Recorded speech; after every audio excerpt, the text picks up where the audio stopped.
পৃথিবীতে সবচেয়ে বেশি রং বদলাতে পারে মানুষ। সবচেয়ে সূক্ষ্ম অভিনয় করতে পারে ওই মানুষ। নিজেকে ভালো লুকাতে পারেও মানুষ। বছরের পর বছর একসাথে এক ছাদের নিচে থেকেও একটা মানুষ আরেকটা মানুষকে চিনতে পারে না। স্রষ্টা আমাদেরকে অবাক হওয়ার ক্ষমতা দিয়েছেন, কিন্তু মানুষ চিনতে ক্ষমতা দেননি। আমরা তাই প্রতিনিয়ত শুধু অবাক হই, একবার দুবার অনেকবার। পৃথিবীতে সবচেয়ে বেশি রং বদলাতে পারে মানুষ।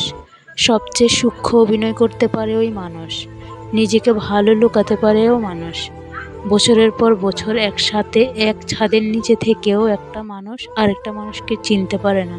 স্রষ্টা আমাদেরকে অবাক হওয়ার ক্ষমতা দিয়েছেন, কিন্তু মানুষ চিনতে ক্ষমতা দেননি। আমরা তাই প্রতিনিয়ত শুধু অবাক হই, একবার দুবার অনেকবার। পৃথিবীতে সবচেয়ে বেশি রং বদলাতে পারে মানুষ। সবচেয়ে সূক্ষ্ম অভিনয় করতে পারে ওই মানুষ। নিজেকে ভালো লুকাতে পারেও মানুষ। বছরের পর বছর একসাথে এক ছাদের নিচে থেকেও একটা মানুষ আরেকটা মানুষকে চিনতে পারে না। স্রষ্টা আমাদেরকে অবাক হওয়ার ক্ষমতা দিয়েছেন, কিন্তু মানুষ চিনতে ক্ষমতা দেননি। আমরা তাই প্রতিনিয়ত শুধু অবাক হই, একবার দুবার অনেকবার। পৃথিবীতে সবচেয়ে বেশি রং বদলাতে পারে মানুষ। সবচেয়ে সূক্ষ্ম অভিনয় করতে পারে ওই মানুষ।